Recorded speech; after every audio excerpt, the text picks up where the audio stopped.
We've got no Ben today, but for what we've lost in caps, we've gained in IQ. I'd probably, say even more so. But anyway, yes. I don't know about that. I am not the UK's most IQ man. Rugby IQ, definitely. I don't know. Yes. Yeah, we can make it. We want to sell the episode at the start, I suppose, but we can make an argument there. Yeah, Danny Kerr was unavailable, so I'm subbing in for Ben Youngs instead. Yeah, no, but IQ, there's no one else. You're untouched in the world of rugby YouTube. Oh, you know. The issue is I can't accept a compliment here. Yeah, it's fine. Well, it's in my DNA. You are returning after your last outing. I'm surprised have you forgiven us for, I wouldn't say rigging the quiz, but rigging the quiz against you? I haven't forgiven myself. I've been walking down the streets in shame. I've been hiding my face when I go out. I've been wearing a veil over just in case someone asks me about Damien Shuley. It's been a truly, truly horrible time. Forgetting France won a Grand Slam in 2002. How can I live that down? Exactly. Well, you know, Anthony Watson was very happy. And that's what matters. Yeah. And also, I don't know if, I can't possibly reveal things, but I think a member of the opposition team may have been pre-prepped on some answers, hence why his knowledge of the wooden spoon was unbelievable. But I only found that afterwards, so, you know, I can only apologise for that. But we'll do it again next year, shall we? Let's do it again next year.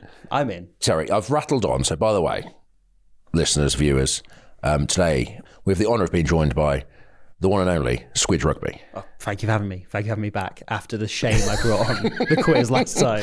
Yeah, well, we're going to rebuild. I see Ben won't look me in the eye, though. He won't be here for this. Yeah, that's it. We've had to... He let you down. Yeah. I think it was a mutual letting down. I think we should have been overwhelming favourites there, and like the All Blacks through every World Cup until 2011, just fell last hurdle. I think you carried your team in the quiz. So I think, Ben, that's why he had to leave, because he can't deal with himself. But we have a Q&A, which is questions that come from our listeners, viewers, and if you want to add a question for the future, put it in the Google Forms. The link is in the thing below. You're a YouTuber, Squidge. You know that. I've managed to get this far without ever once saying like and subscribe, though. So you said it now, though. I know, I've ruined it. I've ruined my entire reputation. I did a thumbnail face for you as well on the Gatlin one as well. Like, I'm slowly disintegrating. It'll do that to you, I've found out. These producers just want more and more. It's a thumbnail photo first. Next thing, it's a... Then an ad reads. Anyway, right. Let's get on with it. We have a question from Spongy Spuds on Reddit. And he says, what do you think is the biggest butterfly effect moment in rugby? E.g., someone did or didn't give a pass or signed for a club because they overslept and ended up having a huge impact down the line. Yeah, I think there's a few. I think a recent one is Tyg Byrne mentioning that he was looking at playing for Wales, and then the week he was due to sign his new contract with the Scarlets, and then qualify in residency and play for Wales down the line, which would have been a year later, the guy who sorted the contract at the Scarlets was off on a skiing holiday with no signal. So that ended up delaying it an extra week, in which time Munster came in with a bigger offer when he was planning to sign the contract that week. So Tyg Byrne could be playing for Wales right now, if not for a skiing holiday by a guy at the Scarlets who's probably been fired since. Yeah, he might have to check his Wi-Fi in future hotels. Right, my serious one is what happens if England-Wales in the 2015 World Cup doesn't... England don't kick to the corner, kick the points, draw, potentially go through the group. Does Eddie Jones then come into... Does Lancaster get fired after the World Cup? Does Eddie Jones come in? Does the England sort of bringing in Steve Borthwick, Gustard, that kind of changed some of the Premiership rugby and sort of kind of coaches Leicester? Do Leicester win the Premiership because Steve Borthwick, doesn't get the England job, then doesn't coach Leicester? Gustard at Quins. So Quins not win the league because this season Gustard was there, he left, and Quins won the league. Do England not reach the World Cup final in 2019? Do not reach the semi-final in 2023? Is that a sliding doors moment in rugby? Yeah, and I think alongside that, does Gatlin stay if Wales go out in the pool stage? Do they look beyond that? Like, what happens with Welsh rugby? Do we end up in this situation now, sooner? Yeah. What goes on? That's a really good one. A really good one. And then I think of, say, what happens if Andy Farrell wasn't recruited by Saracens or the RFU out of Rugby League?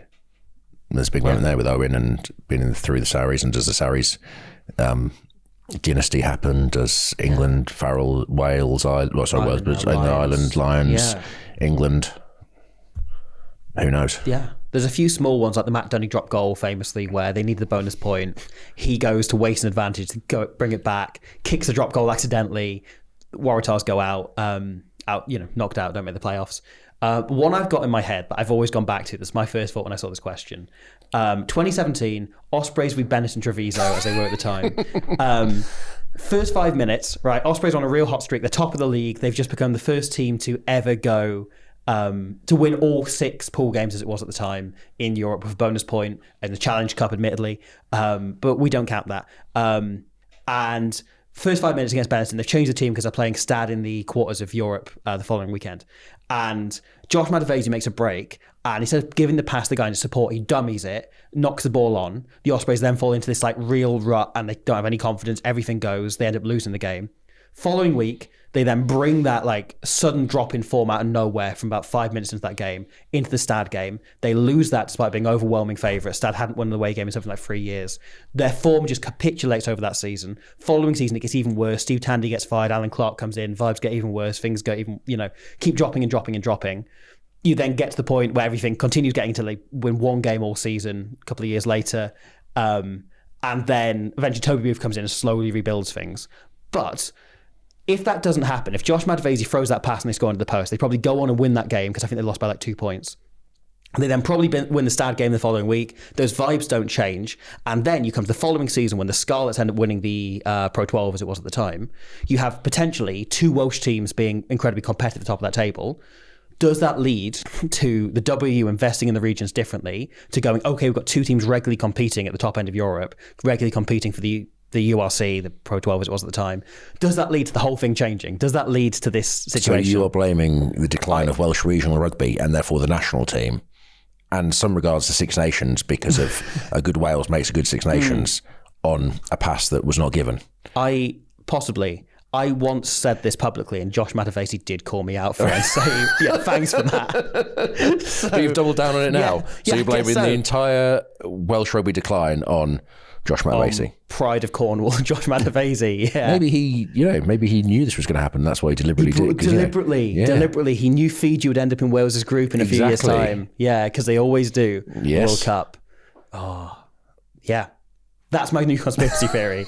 Doubling down on this. No, I think it's good. I think that's there's definitely something involved in that. That's niche. I'll give you that. Yeah, niche is all out. It shows what a true Ospreys fan you are. So therefore, that's true. So, question from Joshua on Instagram. How do players use analysis in their game? Will a player be thinking there's a X% chance of Y, so I'll do Z? What are they thinking during a game? And the follow-up, does analysis kill freedom? Good question. I don't think player analysis is basically we don't really look at percentages. There are certain things where you look at like a 10, he kicks the ball 75% of the time. It just gives you a brief, but you're never going into a game going, it's the 4th time he's got the ball. He's kicked it 3 times, so he's not kicking it this time. He's definitely running it, because you just don't think like that. Whereas, percentage-wise, it's probably more you kind of see players and you go, say a winger might have a really low aerial contest catch rate or something like that, and you're a bit like, well, we'll kick on him and that kind of stuff, or like you back plays up. So that all carrying meters is someone has a really good yards after contact. So how do you deal with them? So you probably use a lot of the statistical numbers before the game in regards to, and that leads you to say if someone's a really good ball carrier, how are we going to adjust in the game to that? But excuse me, I think in games you don't really use the it doesn't change how you play or how you think about the game. Does it kill freedom? I don't think it does, because I think the game's got to a point now where a lot of the stuff we do with the moves we run or the plays will have options, which might be a tip or a ball at the back or something like that, which is sort of the moves we do are to get you in best position to then have like a one-on-one or a sort of thought within the play, a skill set within the play. So I don't think it kills freedom. I don't think, and I think you need that. If you just put your team in the best position, you need to obviously analyse the opposition, know what you're going against, because some teams defend differently to others and there might be weaknesses and holes. But I don't think it kills freedom. But I think the game in general is probably not as free as it was 30 years ago, but that's just the evolution of the game. But do you think it's freer than it was maybe 5 or 6 years ago? I think so. Yeah. I do think, like, especially with the way teams attack, and I think even the change rules recently, I think the game has become a bit more, almost like the structure and stuff, even like the island players, all that, is to create a one-on-one for somebody, and the structure isn't just to go through a structure, to go through a certain set of play, and even like attacking moves, it's to basically create options for players to exploit their own skill set that they've got. Yeah. But that's what I would say. This follow-up question, have you ever been approached to work as an analyst for a club? Not a professional one, no. I've had a couple of amateur teams go, can we just send you your games? And just like, can you just have a look over them? I'm like, I don't know what you want me to say. That your fly half can do a good spiral pass. Yeah. Thank you. But yeah, no, I haven't. I don't think, not to be self-aggrandizing, I don't think that's my skill set. I think the thing that I'm good at, if I am good at anything, is the explaining of it rather than necessarily the actual like analysis. I think there's a lot of people out there that are much better at it than me and do the technical stuff and stuff that's actually beneficial to a team, rather than going, oh, why is this happening then? Okay, let's try and write, a script in a couple of days that hopefully says something at some point, and maybe one of the 10 points I make is in any way accurate. Yeah, no, it's interesting because say you do the work you do on YouTube and stuff explains the game really well and opens up, but obviously you have to have some depth of knowledge of the game to do it. And yeah, no, so I'm surprised no one has asked you for your insights, because say some of the stuff you pick up is not normal. Put it that way. Okay, we've got a question from Flamby007 on Reddit.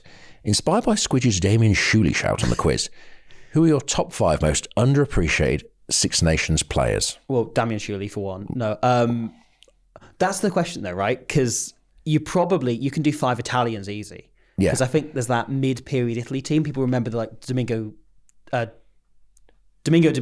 Diego Dominguez. This is why I lost the quiz. People remember that Diego Dominguez and Alexander Troncon and so on team from the early era of the Six Nations. Yep. And then this new team with Garbisi and Lamro and so on, I think will probably be remembered quite well. But there's a lot of that middle team where people only remember Parise and Castrogiovanni. Yep. And so you've got the likes of Alessandro Zani, you've got Eduardo Gori was the first player that came to mind for me, the scrum half, who I thought was brilliant. Always loved proper shithouse. Can I say shithouse? Yes. Yeah, okay, cool. I'll say it again, shithouse. 3 times, yeah. Just a great shithouse. I say it 3 times and he would appear in the mirror.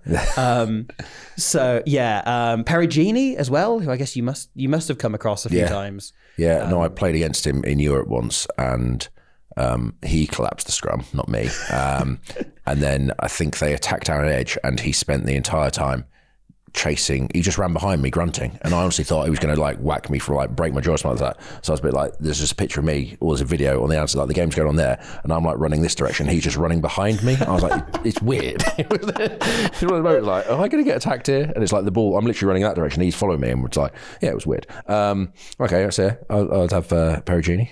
Yeah.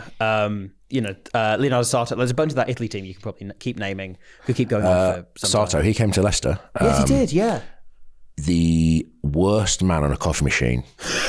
Honestly, you could hear him, like, the frother, the screeching that he used to do. And it was like, we had Matt Tamir, I think, at the time, who was a coffee connoisseur. Okay. And he would hear it from like 3 rooms away and like running in. So what you doing? He's like, I like frothy coffee. That's my Italian accent, just so you know.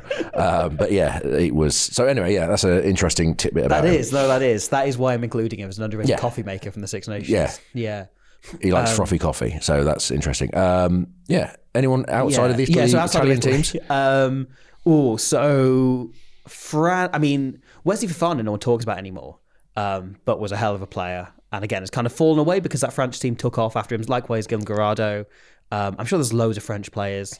Winger, whose name I was trying to remember on my way here, remembered, and then I've forgotten now. Thank you. He was, yeah. He was he had a brilliant, it was massive, and then just disappeared. Yeah, but like such great balance. He was incredible. Yeah, but for like 2 years he was incredible. And then just went. Ireland, all their players have either got 2 caps or like 80 plus, so it's quite hard to find those like great underrated players. I was going to say, when you have underappreciated players, there's a lot of, because often if you play, it's quite hard because you play international rugby, you're obviously very good. And I say you're looking at players that kind of played in great teams that may not have had the sort of, like Jonathan Davis, for instance, in the Wales team, like the back line. Like but then he's a fantastic player, so you can't really include him as being underappreciated in some regards. Yeah, that's what I mean. So it's a tough one. But yeah, no, that's... Thomas O'Leary, no one talked about, Irish player. I'm sure there's plenty, like Ian Evans of Wales. Yes. Never come up. England, like Brad Barrett, flew under the radar an awful lot. I'm sure there's loads of that, like Lancaster era England team. Ben Young, 'cause I don't really remember. Yeah, Bad at quizzes. Yeah, never comes up anymore. Yeah. Yeah. He just, he's corporate, isn't he? I think he's gone corporate. Yeah. That's what he did. Just disappeared. Okay, that makes sense. Yeah. Yeah. Right, we mentioned a lot of names there. Do you want to just give us a quick top 5? Okay, let's go 5. Yeah. No particular order. Yep. Let's go Major. Yep. Let's go Zani, Alessandro Zani.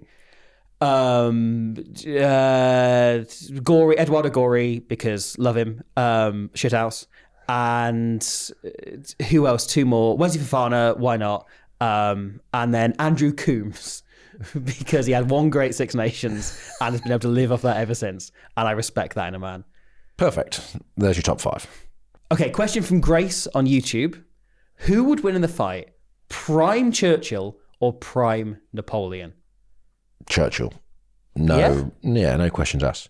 Now, are we saying a fist fight between the two of them, or like they have the chance to strategize with an army? Does that change your answer? Well, yes, it would do. But then I'm thinking, because Napoleon was probably the better field general. But then Churchill, I think, would be more involved in the action, threw himself in. Do you know Churchill, actually? He was Lord Admiral of the Fleet in World War One, and he campaigned for the Dardanelles campaign. It was a mess, lots of different. The Army got involved, the Navy got involved, and basically it was his fault that he got blamed for Napoleon. I think 60,000 Australians and New Zealanders died and stuff. But anyway, he got kicked out of government. But then he went and signed up for his military regiment previously, and went and fought in the trenches in Belgium. Can you imagine a politician today going and fighting on the front lines in a war? No. Gary Oldman as Churchill or Joaquin Phoenix as Napoleon? Who wins in a fight? Does that change anything? Oh, yeah, that does change. But yeah, no, Gary Oldman, because I've seen him in Slow Horses. So I'm going prime Churchill. Churchill, he's tough, he's rugged, he throws himself in, and he's going to keep going and keep going. And I think Napoleon will get distracted, and he'll be temperamental. Just see a baguette. Yeah, run off. That's it. Yeah. And then whereas Churchill's going to stick to it, and he's going to keep going, and then he's going to buy time for the Americans to join in. So that's what he's doing. So okay, the follow up, right? What position are prime Churchill and prime Napoleon playing in rugby specifically? Union, let's say. Sorry, all I could think about there is like, where does Napoleon keep his armies? Up his sleeveys. I don't know why. I don't know why I was thinking that. All right, Napoleon, he's going to be playing, I would say 10, because he's not the biggest bloke in the world, but I'm thinking 9, because in the French system, the 9 often pulls the strings more than the 10. Classic French petit general, isn't he? That's what I mean. Like, he's going to pull the strings, but from behind his big pack, which is his artillery divisions, he's going to sit behind it. Scrum half and captain for that exiled island he ended up on 15. And the way he fought wars was a bit sort of scatty, and that's fine. Yeah, so he's going to be 9. Churchill, I am going to play Churchill at hooker. I don't quite know his physical characteristics. I don't think he's big enough to be a prop in the modern game. But hooker, I think he'd inspire his troops. He'd be accurate at the line. He'd fight them in the air at the line-out time. And on the floor in the maul time. So yeah, he's hooking for me. Where's Clement Attlee fit into the team? Clement Attlee, he is... I'm thinking 10. Well, he replaced Churchill. 10? Yeah. You think 10, do you? Yeah. I think because he was it was overseeing other people's ideas a great deal and like getting the best out of other people, Yeah. You've got like Nye Bevan as the maverick fullback. Coming into the line, but like a bit like Tomo Ramos does some really wild things that he perhaps shouldn't do sometimes. Yeah. But then like... So really, Attlee is, just bringing the best out of other people. Yeah. Okay, fair enough. Yeah. Well put. But like instead of hitting a great line, it's creating the welfare state. Creating the NHS. Yeah. That's it. Right. Question from David on email. And this is actually a question that a lot of people have asked and want to know. What is the Squidge origin story? And when did you realise you had a talent for analysing rugby? It's a good question.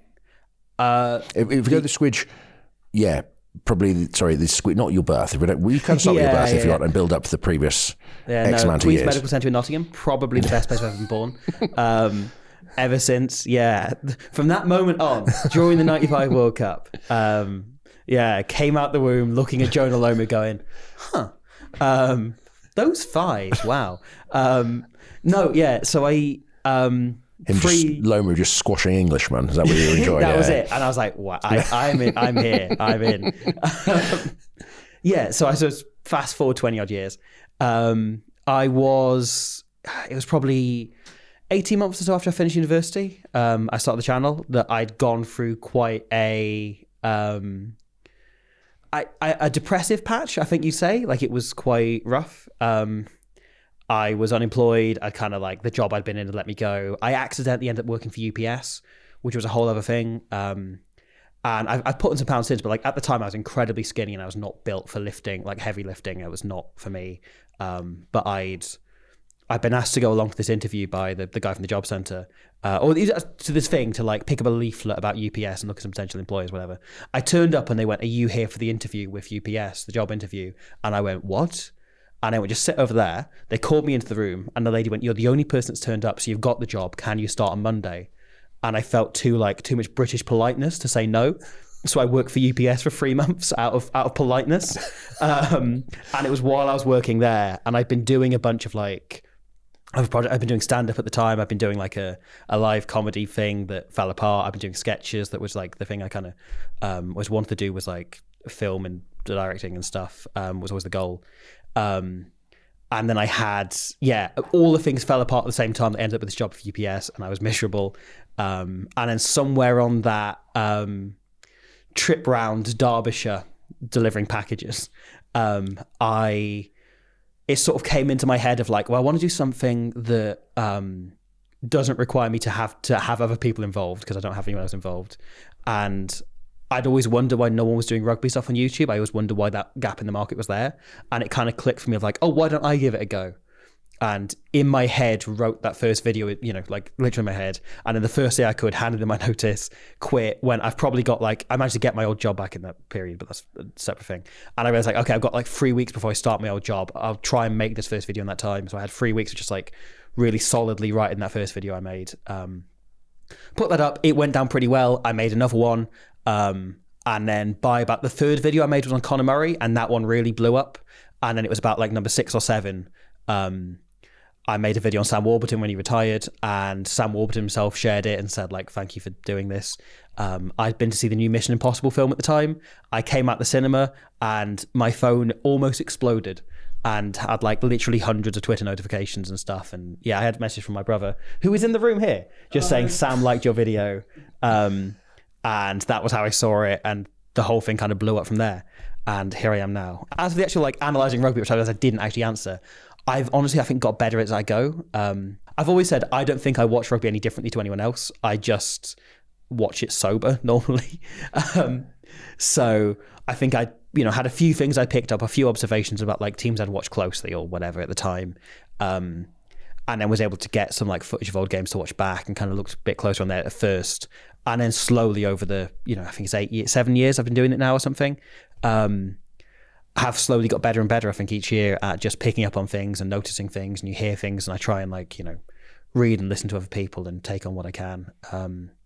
So I think I don't think there's a particular like notable skill for analysis, but also there is that like you mentioning about just watching a lot of rugby. I remember even when I was in that kind of period of unemployment, getting up at 3 a.m. to watch Georgia versus Samoa and only having mashed potato instant mash, or just eating instant mash on my own in the dark in a flat smaller than this studio, smaller than that table, I think, actually, and just going, this is the life.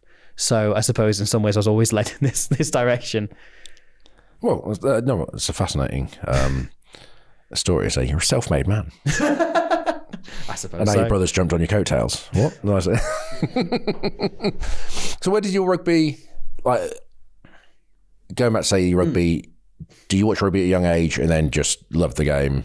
And so you've had knowledge from playing and stuff and then built that into your YouTube videos. It's not like you just sort of went, I'm analysing rugby.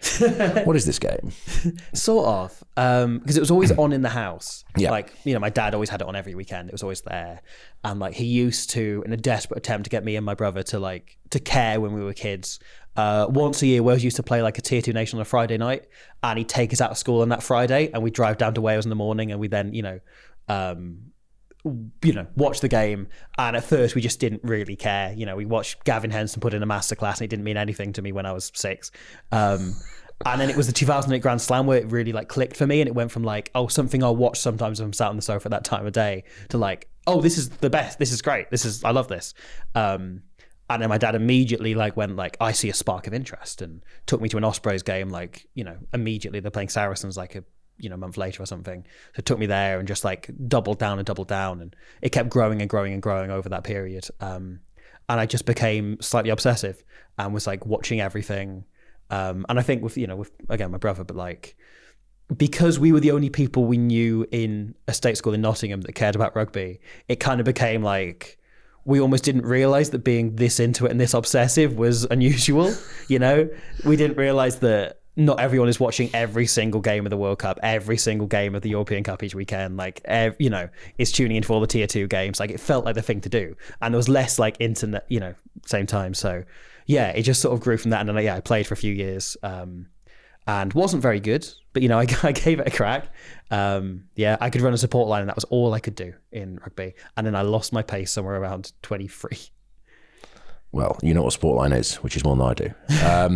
And with your, say, rugby, when you analyse the videos, how much, if you're, say, Six Nations games, how many times do you reckon you'll watch the game? Will you study it sort of, because that's what I like, talking one YouTuber to another here, like, it's different. You can watch a game and there's some interesting parts, but it's almost like you sort of have to study the game in a different way to review it and explain stuff, and then see, oh, where'd that try come from? Or you come back 3 minutes to where the turn of possession, all that kind of stuff, and then interesting. How much, with your video, say, if you could tell people how much, for a half-hour video, how much time will actually be invested? How much time would you spend on that video, watching rugby, and also editing and producing, and how much? Because there's a lot more than just... Yeah, there's a lot goes into it. That there's obviously watching the game through live, and I just watch it through and kind of, you pick up odd trends, you pick up things, you pick up like runs momentum and so on, and sometimes you pick up things you can't get by watching it back and studying it a bit, you know, in terms of how the game feels. Yes. So I'll do that once, and I'll make a few notes afterwards, and then generally we'll watch the game back afterwards. And at first I'd watch it back several times to notice things, and potentially try and watch it once from a defense point of view, one from the attack point of view, from either side's viewpoint. And over the last few years, I think I've got better at it, and I can now do that in one go. But generally, it'll be like, we'll spend maybe 2 hours watching the game back and going over it and kind of, running through it in some detail, making notes. And then I'll find the points that feel salient or come together into a narrative. And sometimes that means that I miss the best try of the game, but I'm like, because it doesn't fit whatever the narrative is with the thing. But I then write up a script, and that's possibly, that's a time consuming bit, because sometimes I just don't have a point to start on, or I can't work out how it flows together. But that's generally somewhere between like 4 hours and like 2 days, depending on it. And then, that's if we're doing it on one game. If it's a video on one team or something else, then you probably end up watching a bunch of these games back and, probably chipping away at it slower. And then once the script is written, and that's together, I then record it. I used to edit the audio. Now, Will, my brother, does that, because that is my least favorite part of the process. And he volunteers very, very happily. And then once that's done, we begin like from the audio track that's recorded, putting all the clips over the top, which generally, it used to take about 1 hour for every minute that's in the video to edit. There being 2 of us brings that down, because we're both editing at it at the same time. But also, like, if it's a big section of analysis, that is much easier to edit than something where I'm going back and forth between different examples. So generally that's come down to maybe like half an hour, 40 minutes per minute of the video. And then, pop it up on the internet and hope that people aren't angry that I said something about Peter O'Mahony's knees looking too brown, or I don't know. I'm trying to think of something people would be angry about. I laughed so hard when you analysed Wales, France, and it was Dupont came out the line, and it was Nick Tompkins. Hands so shit, I hope he washed them at half time. Was that the something like that? Yeah. Yeah, I loved it. was crying. We're like, Oh, thank you. so yeah, That's that was mostly to entertain myself as I ran the script up. I was like, well, I'll check something in. it was just the way it was like sort of the speed at which you did it. I thought it was brilliant. Thank you. Yeah, no, I loved it. There's a follow-up question. Can you give listeners some tips of what to look for when I'm watching the rugby in the pub with their mates to sound clever? Oh, You say that like I am good at sounding clever on my own without, as I said, the long prose I've just described to get there. I think the first thing is like kicking exchanges, which is the thing that I've come to is now one of my favorite parts of the game out of nowhere. Overdoing this, like it's something that's really doing this channel is really deep in my love of watching kicking battles. But generally, I think the thing you're looking for is where, one, the next ruck is, and two, where the team that kicked it initially's next phase of possession is, as to whether they get a net gain or not. And it's just keeping an eye on that as like, and how they're kicking, where they're kicking to, whether they're kicking contestably or whether they're kicking longer, or whether they're looking to put a kick up so they can smash the fullback and put some pressure on defensively. It's just looking at that and like how teams are kicking based on where the ball ends up next when, you know, someone does something that isn't kicking it. Opening up space, like I think is a very good way of looking at it. Beyond that, like, I think one thing I'd say is just ignore refereeing decisions. Like, once you stop looking and checking over the referee, you notice how much else is going on. Yeah. And it becomes just so enlightening to go, oh, well, actually, while I was looking at whether this guy is slightly beyond the ball or slightly off their feet or whatever, you've seen that two players have folded around to the far side of the ruck, and that's meant the space is closed off where it looked like it was there before when the team called the play or whatever. I think there's lots of like small bits that you can kind of pick up on beyond refereeing, which I think a lot of rugby coverage tends to focus on.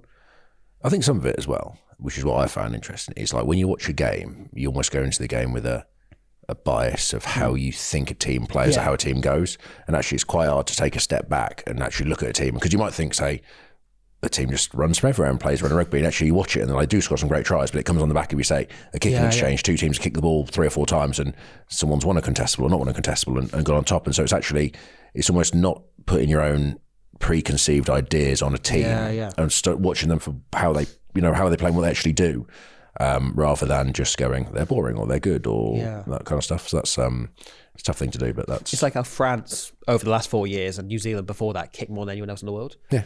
And you think the Springboks are a team that's very conservative is the team that does that, but no, it's the teams that are most exciting and open because they kick anything they can't play off in order to open up attacking chances on counter-attack and so on. Oh, that's the thing. And let's say you look at France and say, the perception is, say, you sort of go, oh, they run everything. But actually it's like they kick really long and then they get it back, and when it's favourable to them, that's when they go.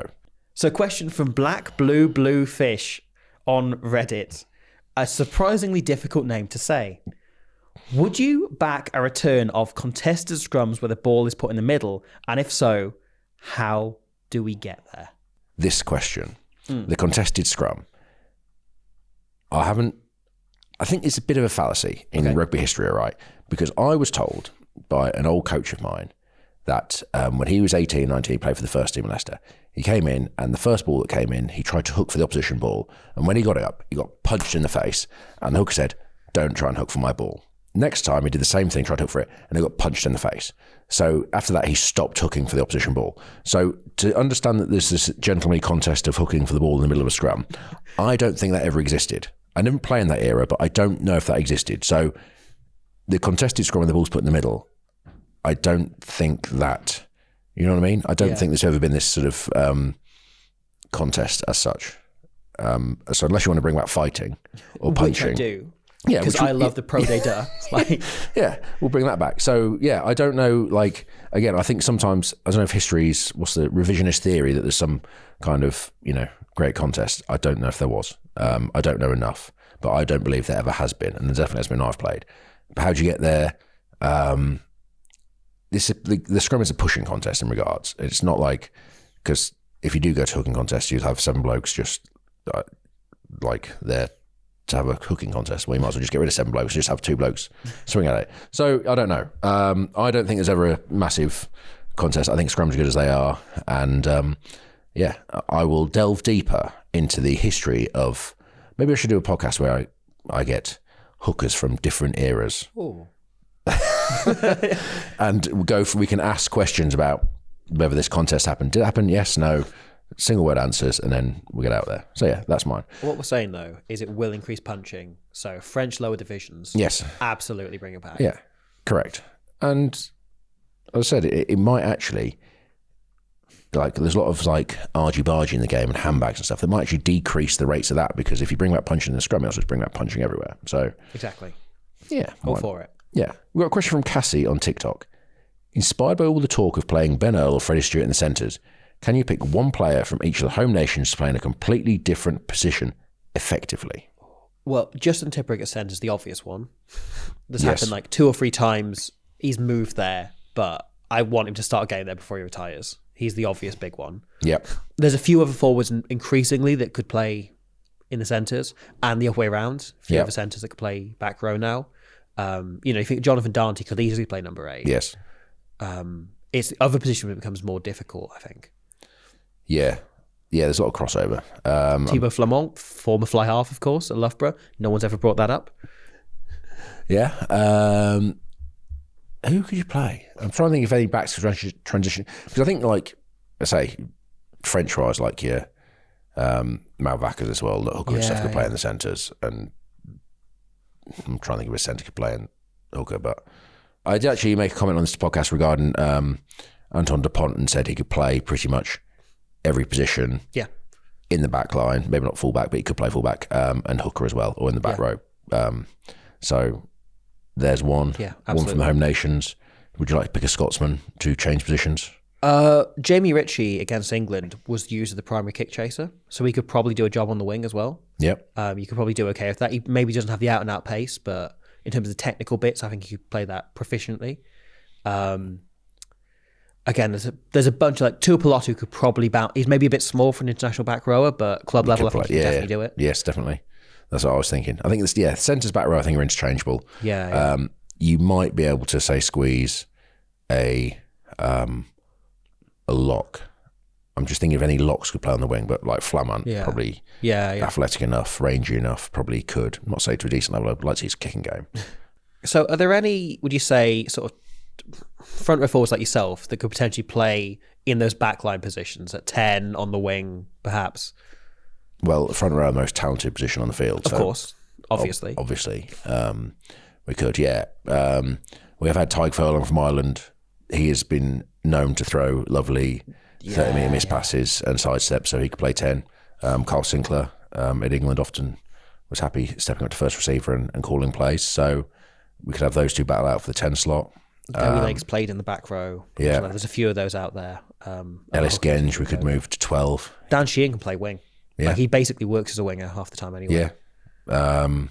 So yeah, there's plenty of front row. We could just have a whole team of front rows, really. Might lack a bit of height, but yeah.